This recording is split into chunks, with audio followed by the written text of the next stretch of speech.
Hello everyone, I am नवीन कुमार। ये company जिसका नाम है सेडेमैक मैकाट्रॉनिक्स, ये कंपनी जो है अपना मेन बोर्ड आईपीओ लेके आ रही है। पर्टिकुलरली ये जो कंपनी है, ये जो ईसीयू सेगमेंट है, इलेक्ट्रॉनिक कंट्रोल यूनिट्स, उस पर्टिकुलर सेगमेंट के अंदर में काम करती है, ईसीयूज वगैरह बनाती है। इनकी काफ़ी अच्छी खासी आर एन डी डिपार्टमेंट है और आज के अंदर भी इनकी काफ़ी अच्छा खासा पैसा आर एन डी में खर्च करते हैं। अब ईसीयूज होते क्या हैं? ये एक काइंड ऑफ चिप होती है जो गाड़ियों के अंदर में, जनरेटर्स के अंदर में, बेसिकली ये जो कंपनी है, ये गाड़ियों टू व्हीलर्स, थ्री व्हीलर्स की जो कंपनियां होती हैं उनको सप्लाई करती है। जनरेटर जो कंपनियां बनाती हैं उनको भी सप्लाई करती है। ये बेसिकली एक मेमोरी होती है किसी भी पर्टिकुलर व्हीकल के लिए। जैसे आप लोगों ने कई बार देखा होगा कि जो आपकी गाड़ी है उसके अंदर में इस टाइप की चिप डली हुई मिलती है। जैसे कि आपने टू व्हीलर आपने चलाया होगा, तो जैसे कि गाड़ी को दिमाग देना कि आपने स्टैंड ऊपर नहीं किया टू व्हीलर का तो वो गाड़ी स्टार्ट नहीं होती है, राइट। तो ये मेमोरी डिसाइड करती है, वो पर्टिकुलर जो उसमें चिप में डाला हुआ है उसको प्रोग्राम किया हुआ है इस टाइप से। तो ये क्या करती है चिप, जो सेंसर्स लगे हुए हैं उन सेंसर्स के साथ में काम करके वो जो कंट्रोल्स होते हैं उन कंट्रोल्स को, मतलब जो पार्ट्स होते हैं गाड़ी के, उनको कंट्रोल करती है। जैसे गाड़ी के अगर चढ़ाई आ गई है तो गाड़ी को ज़्यादा उसकी इंजन जो पेट्रोल है उसकी ज़्यादा ज़रूरत पड़ेगी, तो उसको पेट्रोल का जो वाल्व होता है उसे थोड़ा सा ज़्यादा खोल देती है।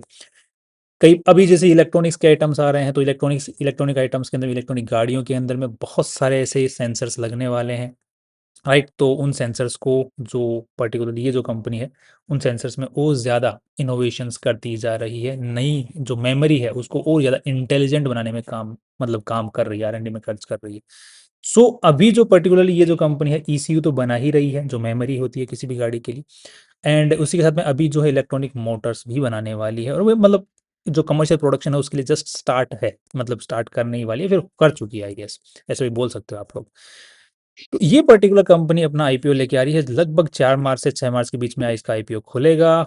6,000 करोड़ रुपए की इन्होंने वैल्यू लगाई है, 1352 रुपए पर शेयर इन्होंने जो है प्राइसिंग सेट की है। कंपनी में जितना पैसा जा रहा है, लगभग 1100 करोड़ रुपया पैसा जा रहा है, वो कंपनी के पास में जा रहा है। कंपनी के जो इनिशियल शेयर होल्डर्स हैं, कंपनी जो प्रमोटर्स हैं, वो अपना स्टेक सेल कर रहे हैं यहाँ पर। दैट मीन्स कि कंपनी को आज भी पैसों की ज़रूरत नहीं है। कंपनी जो अभी और भी ज़्यादा मतलब कैपिटल एक्सपेंडिचर कर रही है, दो नई फैक्ट्रीज और खोल रही है अपनी प्रोडक्शन के लिए। उनके लिए कंपनी ने इंटरनल अक्रूवल से पैसा इकट्ठा किया है, ना कि कोई लोन वोन के थ्रू। तो दैट मीन्स कंपनी को पैसों की ज़रूरत है ही नहीं, कंपनी अच्छा काम कर रही है। But company is doing what, कि ये जो आईपीओ लेके आ रहा है, मुझे लग रहा है कि आई थिंक जो इन्वेस्टर्स है ना, उनके प्रेशर में लेके आया जा रहा है। बिकॉज यूजुअली क्या होता है कि जो इन्वेस्टर्स होते हैं उनकी कंडीशंस होती है पैसा डालने से पहले किसी भी कंपनी में, कि आपको 2 साल में, 3 साल में आईपीओ लेके आना पड़ेगा। नहीं लेके आए तो ये कुछ कुछ कंडीशंस हैं जिनको आपको मीट करना पड़ेगा। तो मोस्टली कंपनी आपने देखी, कुछ कुछ कंपनी आपने देखी कि जो इन्वेस्टर्स के प्रेशर में आईपीओ लेके आती हैं। अब यहाँ पर भी अगर आप लोग चेक करोगे तो जो इन्वेस्टर्स ने जितना, ये जो कुछ इन्वेस्टर्स हैं इस कंपनी के अंदर में, ये जैसे ये वाला हुआ, ये वाला हुआ, ये वाला हुआ, ये वाला है, ये उतना ही शेयर्स अपने सेल कर रहे हैं जितना इन्होंने पैसा लगाया है। बाकी ये भी पैसा ज़्यादा नहीं निकाल रहे हैं। अभी भी जो जैसे इन्होंने जो पैसा लगाया 352 के ऊपर में लगाया हुआ है, इन्होंने 352 के ऊपर में लगाया हुआ है, इन्होंने 368 के ऊपर में लगाया हुआ है, और अभी 1300 रुपये के आसपास में आईपीओ लेके आ रहे हैं। तो ये सिर्फ उतने ही शेयर सेल कर रहे हैं जितने इनका खुद का लगाया पैसा रिकवर हो जाए, राइट। बाकी कंपनी को पैसों की जरूरत यहाँ पर दिखती हुई नजर नहीं आ रही। तो यूजुअली जब कंपनी इस टाइप से इन्वेस्टर्स प्रेशर के अंदर, मुझे लग रहा है जब आईपीओ लेके आती है, तो वो ज़्यादा से ज़्यादा वैल्यू लगाने की कोशिश करती है, बहुत ही ज़्यादा वैल्यू लगाने की कोशिश करती है, और वो पर्टिकुलरली इस पर्टिकुलर कंपनी में भी देखने को मिल रहा है। अब मार्केट इसको और ज़्यादा वैल्यू देगा या नहीं देगा वो तो आगे की बात है, बट आज के दिन कंपनी किस तरीके से फ्यूचर में काम कर सकती है उसको एक बार थोड़ा सा देख लेते हैं, राइट। तो we got the basic idea what company makes, what is the main role of the product, and अब इस पर्टिकुलर प्रोडक्ट का जो मार्केट है, फ्यूचर है, वो बहुत ब्राइट है। बिकॉज अब इलेक्ट्रॉनिक गाड़ियों के अंदर में ईसीयू जो है मोस्टली सारी गाड़ियों में लगते हैं। कमर्शियल व्हीकल्स देख लो, चाहे पेट्रोल या डीजल की गाड़ियाँ हो गई, चाहे इलेक्ट्रॉनिक गाड़ियाँ हो गई, सब में ये डलते हैं। जनरेटर्स में ये डलते हैं। साथ में अब कंपनी इलेक्ट्रॉनिक मोटर्स बनाने वाली है, जो कि टू व्हीलर, थ्री व्हीलर जिनके अंदर में वो उसके अंदर में काम आने वाला है, तो उसमें कमर्शियल प्रोडक्शन के लिए रेडी है। तो इसका जो फ्यूचर है इस पर्टिकुलर कंपनी का, वो बहुत ही ब्राइट आज को देखते हुए नजर आ रहा है। अब थोड़ा सा हम नंबर्स को देख लेते हैं, जिससे पहले हम थोड़ा सा आरएचपी के अंदर में थोड़ा सा इस कंपनी के बारे में और जान लेते हैं, राइट। कंपनी को आज के दिन जो चला रहे हैं, शशिकांत जी, अमित, अरुण दीक्षित, मनीष शर्मा, ये जो लोग हैं, ये पर्टिकुलरली इस कंपनी के प्रमोटर्स हैं, राइट। कंपनी में कोई केस बेस आज के दिन कुछ भी नज़र नहीं आ रहा है। कंपनी का जो मेन सबसे बड़ा क्लाइंट है वो टीवीएस मोटर्स है। Right, that is very nice. But ये एक थोड़ा सा नेगेटिव पॉइंट भी है कि अगर टीवीएस ने अपने हाथ पीछे खींचे तो कंपनी कंगाल है फिर, मतलब कंगाल नहीं बोलेंगे मत, बट ये है कि काफ़ी अच्छा खासा धक्का कंपनी को लगेगा, because TVS is the biggest consumer of this company. अब ये कंपनी जो अपने प्रोडक्ट्स बेचती है ये सीधे मैन्युफैक्चरर को बेचती है, ये हमारे जैसे रिटेलर्स के लिए प्रोडक्ट ही नहीं, बिकॉज अल्टीमेटली इसी यूज़ कहाँ यूज़ होंगे, मैन्युफैक्चर खुद ही अपनी गाड़ियों में लगा लगा के बेचेगा। राइट, हम हमारी हमारे इसी यूज़ का क्या रोल प्ले है हमारे, तो अगर कोई गाड़ी में ईसीयू खराब हो गया, गाड़ी बंद हो गई, तो हम लोग सेकेंड हैंड मार्केट से फिर खरीद सकते हैं, बट अल्टीमेटली वो भी मैन्युफैक्चर ही प्रोवाइड करेगा। इस कंपनी की जो शुरुआत 2007 के अंदर में हो गई थी, फिर इन्होंने ये सारे माइलस्टोन्स वगैरह अचीव किए हैं, एंड उसके बाद में आज तक ये यहाँ तक पहुंची है। इस कंपनी को जो आज के दिन चला रहा है, राइट, बेसिकली देखा जाए तो चेयरपर्सन और इंडिपेंडेंट डायरेक्टर जिसको हम जो इस कंपनी के हैं उनका नाम है पोइनी भट्ट, एंड ये दूसरी एक जो कंपनी है उनके अंदर में भी आज के दिन डायरेक्टरशिप होल्ड करते हैं, वापस शशिकांत जी भी मैनेजिंग डायरेक्टर हैं इस कंपनी के, वो भी डायरेक्शंस दे रहे हैं। नेक्स्ट प्योनी भट्ट जी हैं, इनके पास में बहुत ही अच्छा खासा एक्सपीरियंस, और शशिकांत जी के पास में तो एक्सपीरियंस देखने को मिल ही रहा है। नेक्स्ट यहाँ पर जो आज के दिन सैलरी ये जो लोग उठा रहे हैं, लगभग 8 साढ़े 8 करोड़ रुपए सालाना सैलरी आज के दिन इस कंपनी से उठा रहे हैं। शशिकांत जी की हम लोग बात कर रहे हैं, बाकी जो अरुण दीक्षित जी हैं ये भी अच्छा खासा पैसा उठा रहे हैं, पर सबसे ज़्यादा शशिकांत जी। नहीं, ठीक है, मतलब दिमाग ही वही है कंपनी का पूरा, तो क्यों नहीं उठाएंगे। कंपनी के पास में जो इंटेलेक्चुअल प्रॉपर्टीज की बात करते हैं, तो जो ट्रेडमार्क्स हैं वो आज के दिन इंडिया के बाहर जो दूसरे देश हैं वहां पर भी अच्छे खासे ट्रेडमार्क्स कंपनी होल्ड करती है। कंपनी में आज के दिन 496 लोग काम करते हैं, जिसमें से मोस्टली R&D में काम करते हैं। कंपनी बहुत ही अच्छा खासा पैसा R&D में खर्च करती है, और इस पर्टिकुलर सेगमेंट में पता है कि मेमोरी जो होती है किसी भी पर्टिकुलर व्हीकल की, वो आने वाले टाइम में जो इसमें ज़्यादा से ज़्यादा पैसा खर्च करेगा वही कंपनी सबसे आगे बढ़ने वाली है, because ultimately memory he decide करती है कि इस जो पर्टिकुलर गाड़ी है इसमें कितने ज़्यादा फीचर्स और ऐड किए जा सकते हैं, हेल्पिंग फीचर्स कितनी ज़्यादा इस गाड़ी को ऑटोमेट किया जा सकता है। वो R&D पे ही जितना ज़्यादा कंपनी खर्च करेगी उसी के हिसाब से कंपनियां जो हैं आगे बढ़ेगी। अब इसके इंटरनेशनल क्लाइंट्स जो इंटरनेशनली जो कंपनियां हैं वो इसके डायरेक्ट कॉम्पिटिटर में रहेंगी इस पर्टिकुलर फील्ड के अंदर में, तो अब देखते हैं कि फ्यूचर किस तरीके से ब्राइट हो सकता है इस कंपनी के लिए, but still it's a very good thing R&D में कंपनी खर्च कर रही है। कंपनी की manufacturing facility first second third fourth, जो थर्ड और फोर्थ हैं वो भी अंडर कंस्ट्रक्शन, और मैन्युफैक्चरिंग लाइन अभी स्टार्ट नहीं हुई है, अंडर प्रोसेस है। एंड नेक्स्ट बाकी कंपनी का एक ही जो पर्टिकुलर मैन्युफैक्चरिंग फैसिलिटी है थर्ड वाली, आई थिंक सिर्फ वही जो है, सॉरी ये मैन्युफैक्चरिंग सेकंड है, यही कंपनी द्वारा ओन्ड है, बाकी सब कुछ लीज पर है। एंड कंपनी का मोस्टली जो प्रोडक्ट जो बनता है, ऑफ कोर्स की बात है, जो चिप बनती है ICU, उसमें सेमीकंडक्टर जो कंपोनेंट्स हैं वो लगते हैं, और वो मोस्टली कंपनी का अब कहाँ से आता है वो आपको सबको पता ही है, चाइना। नेक्स्ट ये कंपनी के जो ऑफिस वगैरह हैं उनके आप लोग फोटोज वगैरह देख सकते हैं, जो कि यहाँ पर RHP में दी हुई है, राइट।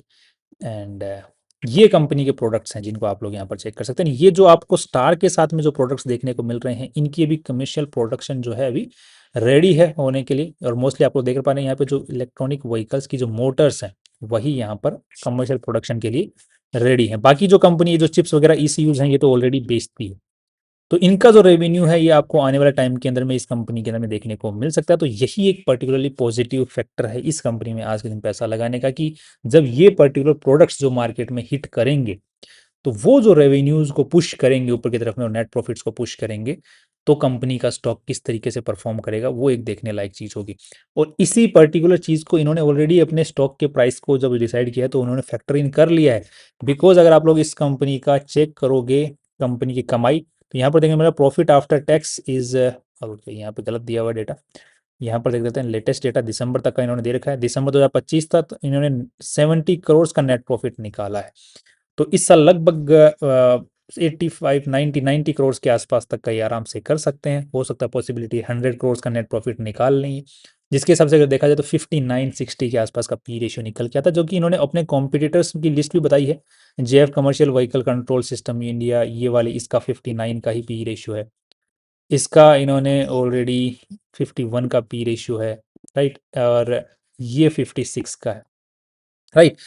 तो पर्टिकुलर देखा जाए तो अभी भी जो, सॉरी मैं पहले जो स्टेटमेंट बोला वो थोड़ा सा गलत हो गया यहाँ पे, कि इन्होंने फैक्टर इन निकाला, मुझे नहीं लगता कि इन्होंने फैक्टर इन किया है उस पर्टिकुलर जो प्रोडक्शन लाइन स्टार्ट होगी उसके बाद में। तो ये जो पर्टिकुलर पॉजिटिविटी है कि जो मोटर्स वाली जो चीज़ है वो अभी आएगी, तो इनके जो पी रेशियोज हैं, जो नंबर्स हैं, वो बहुत ही भयंकर तरीके से सुधर सकते हैं, क्योंकि ईसीयू वाली जो चीज़ है वो तो बिक रही है, उसकी जो डिमांड है बहुत ही तेज है मार्केट के अंदर में, वो फैक्टर इन होगी तो फिर इनके नंबर्स और अच्छे हो सकते हैं। तो ये जो एक पर्टिकुलर पॉजिटिव पॉइंट इस कंपनी में ज़्यादा सबसे ज़्यादा देखने को मिल रहा है। नेक्स्ट अब थोड़ा सा अगर हम लोग नंबर इसकी बैलेंस शीट की अगर देख लेते हैं कि आज के दिन नेटवर्थ वाइज इसमें कंपनी में कितनी ज़्यादा वैल्यू इन्होंने कम ज़्यादा लगाई है, तो यहाँ पर देखने को मिल रहा है कि 676 करोड़ की इस कंपनी की बैलेंस शीट की साइज है, जिसमें से इन्वेस्टर्स का पैसा लगभग 410 करोड़ रुपए है, और वैल्यू जो कंपनी ने लगाई है उसके हिसाब से कंपनी का जो पीबी रेशियो निकल के आता है वो 14 के आसपास का निकल के आता है, जिसको अगर हम लोग कंपेयर करके देखते हैं तो यहाँ पर इस कंपनी का है 9 के आसपास का, इसका है 6 के आसपास का, और इसका है 12 के आसपास का। शफलर्स इंडिया, ये भी काफ़ी अच्छी कंपनी, काफ़ी बड़ी कंपनी। सो बेसिकली देखा जाए तो अब क्योंकि मोस्टली जो आईपीओ का पैसा है वो कंपनी के पास में तो जा नहीं रहा, सो पीबी रेशियो में कोई सुधार आएगा नहीं। सो जो नेटवर्थ वाइज देखा जा रहा है वही जो इसके पास में जो पीबी रेशियो 14 का है, सो पीबी रेशियो वाइज तो कुछ वैल्यू आज के दिन नहीं है, बट फ्यूचर के हिसाब से आ सकती है। दूसरी पी रेशियो वाइज जो वैल्यू है जिसको हमने ऑलरेडी कैलकुलेट कर चुके हैं 100 के हिसाब से, फॉरवर्ड पी है ऑफ कोर्स बात है, एंड जिसको अगर हम लोग कंपेयर करते हैं तो उसके हिसाब से भी इन्होंने वैल्यू लगाई है, ठीक लगाई है, बट अगेन जो डिस्कशन हुआ है कंपनी फ्यूचर में जो कमा सकती है उसके हिसाब से वैल्यू जूस नजर आ रहा है कि तुम्हारे लिए इन्वेस्टर्स के लिए छोड़ा है थोड़ा बहुत। अगर हम लोग रेवेन्यूज़ की बात करते हैं तो ऑफ कोर्स सी बात है, रेवेन्यूज़ काफ़ी अच्छे लेवल पे इनके सुधर रहे हैं, 400 करोड़, 400 535 करोड़, 662 करोड़, 775 करोड़, और नेट प्रॉफिट में देखते हैं तो यहाँ पर बहुत ही ज़्यादा सुधार है, 8 करोड़, फिर 5 करोड़, फिर यहाँ पे 46 करोड़, और यहाँ पे 70 करोड़। काफ़ी अच्छा खासा यहाँ पर सुधार देखने को मिल रहा है। अगर कैश फ्लो को भी फैक्टर इन करते हैं, मतलब देखने की कोशिश करते हैं यहाँ पर, तो cash flow is also good over here, and ये ऐसा नहीं है कि नेगेटिव सेंस के अंदर में है, पॉजिटिव सेंस के अंदर में कैश फ्लो पॉजिटिव नजर आ रहा है। राइट, एक जो बड़ा इश्यूज मुझे भी नजर आया पर्टिकुलरली वो है ट्रेड रिसीवेबल्स को लेकर के, जो कि अभी रिसेंट वाला जो डेटा है उसमें नजर आया है। बाकी पहले का जो ट्रेड रिसीवेबल सेगमेंट है उसको अगर नेट प्रॉफिट्स के साथ में चेक करते हैं तो वहां पर कोई इश्यू नजर नहीं आ रहा है, बट स्टिल अभी पूरा साल खत्म नहीं हुआ है तो we can not make any statement on that, and so बाकी कुछ खास इसमें कंपनी में मुझे इश्यू नज़र नहीं आया। अब जो फाइनल व्यू बन रहा है कंपनी को लेकर के वो थोड़ा सा लॉन्ग टर्म के हिसाब से काफ़ी पॉजिटिव बन रहा है, शॉर्ट टर्म के हिसाब से भी पॉजिटिव बन रहा है। बाकी आप लोग जो जो आईपीओ स्ट्रैटेजी बनी हुई है एक बार लिस्ट होने के बाद में उस स्ट्रैटेजी को फॉलो कर सकते हैं, उसका लिंक मैं डिस्क्रिप्शन में दे दूंगा। एंड बाकी लिस्टिंग गेन की जो चीज़ है, अब इस पर्टिकुलर चीज़ को मार्केट जो है, जो फ्यूचर में कंपनी रेवेन्यू कमाने वाली है उसको अगर आज ही प्रीमियम वैल्यू देता है तो वो देखने वाली चीज़ होगी कि अगर वो चीज़ हमें क्या है कि हवा में दिखेगी यहाँ पर, कि हवा जीएमपी जो है किस तरीके से बनाई जाती है। अगर जीएमपी अच्छी खासी बनाई जाती है इसका मतलब मार्केट वैल्यू देने वाला है उस पर्टिकुलर चीज़ को। अगर जीएमपी नहीं बनती है अच्छी तो हो सकता है कि मार्केट इसको वैल्यू ना दे उस पर्टिकुलर जो फ्यूचर में आने वाला रेवेन्यू है। नेक्स्ट यहाँ पर इसको जो आज के दिन लेके आने में हेल्प कर रहे हैं, ऑफ कोर्स सी बात है ये कार्टेल ही है, और ये मोस्टली कार्टेल अच्छी वैल्यू कंपनियों को दिलवा देता है। बाकी जो इन्वेस्टर जिन्होंने इन्वेस्ट किया हुआ है वो भी सिर्फ अपना अपना पैसा ही निकाल रहे हैं, बाकी वो भी इसको फ्लो करने देने वाले हैं।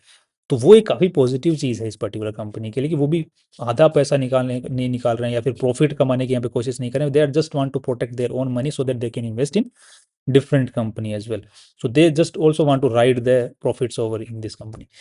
सो that's all my final view about this company. Finally कल फिर मिलता है फाइनली सी यू टुमारो।